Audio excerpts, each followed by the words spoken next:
So we're delighted to be here at the KfW Bank in Berlin.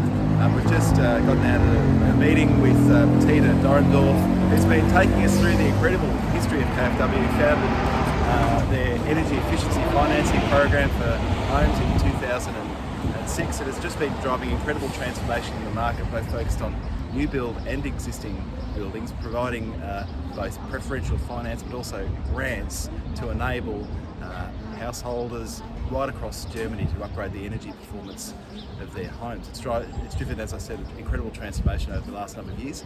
It's in a moment of transition.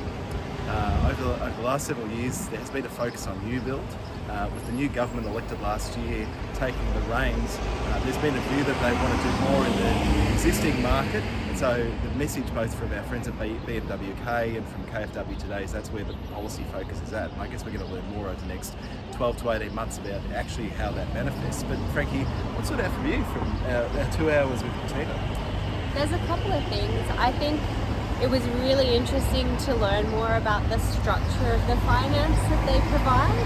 And that I think what really differentiates them from, say, the Green Bank in Australia, being the CEFC, is that for this program, or programs that are focused on upgrading building performance, their loans include a blend of loan and grant in the same product, if you like. So you can get loans up to, in Germany, 150,000 euro for an energy efficiency upgrade. That can include renewables, I think, as well. And then depending on the level of ambition that you are going for in the Efficiency House standard, there's an increasing amount of the proportion of that loan that can be offered as a subsidy. So to get one of the highest levels of performance around Efficiency House 40, up to something like 45%, I think, of the loan is a grant. So you're only actually ever going to pay back 55% of the loan, which is like obviously a very attractive incentive. And like clearly it worked very well to subsidize and sort of increase performance in new buildings. It's presumable that's going to drive a lot of activity in the existing home space. So, you can get that subsidy as part of a loan, but equally, if you don't need a loan for a larger amount of money to do a project, you can also just apply for the grant proportion. Yep. As well to do the activities that maybe you couldn't afford. If you were just sort of funding the project yourself, and you can go for some of those extra measures. And I think you can also apply for loans to fund single measures as well as doing the whole thing. It's such an innovating concept. I think it's just worth going deeper because we've had grants in Australia. Lots of governments have had that. We had some really high profile ones in the middle of the pandemic for construction. But the grant is often not enough money to pay for more ambitious work. You do need more money, and often what we're asking people in Australia is for them to pay for that. But if they don't have the money, they have to go to the really expensive loan.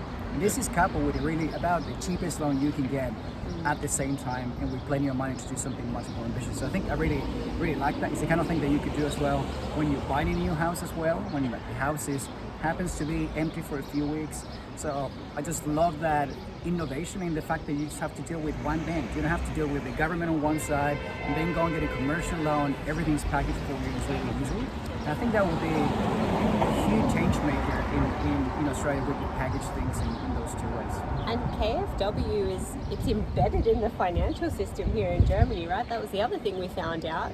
We asked how many of the banks they partner with, because they work a little like the CEFC in that they're not doing necessarily direct loan financing to homeowners, but they're sort of like, you'd have to ask which bank doesn't partner with us. Tina was a little bit confused when that question got asked. Like, what are you talking about? All of the banks partner with us.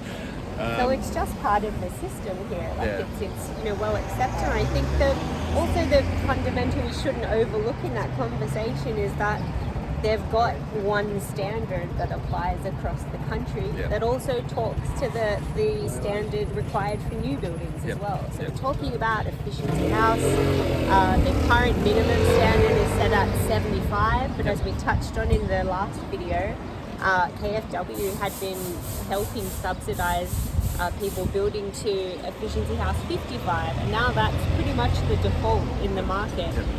And so it helps the market when you've got a pool of experts that know what to do, both from a new building and an existing building.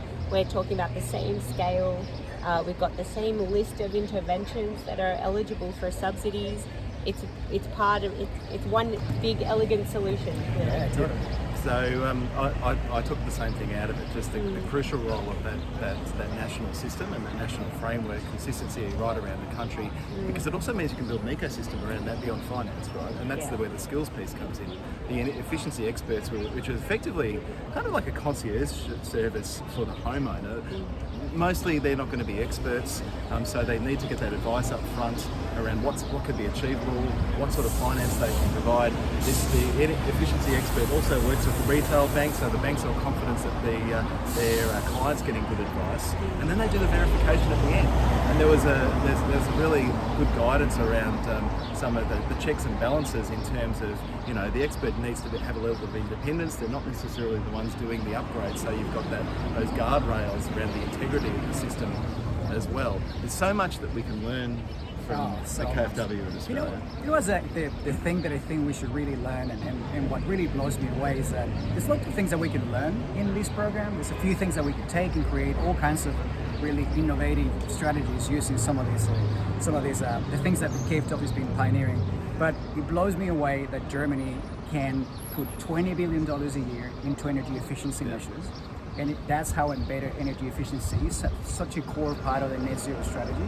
And I think that is something that I love to see us moving in that direction as states, and also in a national way. I think we need to move. We're a little while away from that, but I do think that we should see energy efficiency as the integral part that it should be and that it needs to be to get to net zero. And it's just great to see a country that is really doing that in that scale.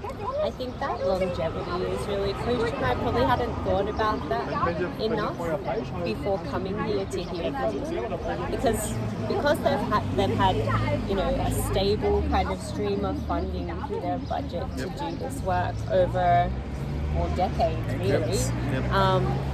You can build long-term demand and planning in people's mind. It doesn't function like a grant program as we might understand it in Australia, where it's like, okay, I might be able to get this in the next year if I push and I run after that subsidy. It's sort of there's an expectation, understanding that it's there for when you're able to go after that money. So I don't think any of us feel like coming out of this, the interaction with BMW or indeed with KfW, that it's necessarily a case of firing up a photocopier and doing exactly what they've done here in Germany. I think even the Germans would say they would do things a little bit differently, perhaps pulled away the subsidies from the new build a little bit earlier, moved a bit more quickly to the regulatory aspect of it. But in terms of the ecosystem, in terms of the ambition, as you say, in terms of the longevity of focus and the investment of time and attention and resources into this, there is so much to take out of from the German experience. The thing that excites me with the new government in Canberra and an enthusiasm for this broad space means we can accelerate sort of some of the existing efforts that are underway. Disclosure there's been incredible work happening on that over the last period of time. My task and our task, I think, when we go back to Australia, is take these lessons back and make sure that we get a disclosure framework that will be the bedrock for a really sophisticated ecosystem that can drive change in the market, that banks can build finance products around it, governments can build programs around, and that consumers can trust. Like, that's the key thing. Right? There's trust here in Germany around this, and that's what we've got to translate back into Australia. Hear, hear. Okay. All right. More videos where this came from. We'll see you soon.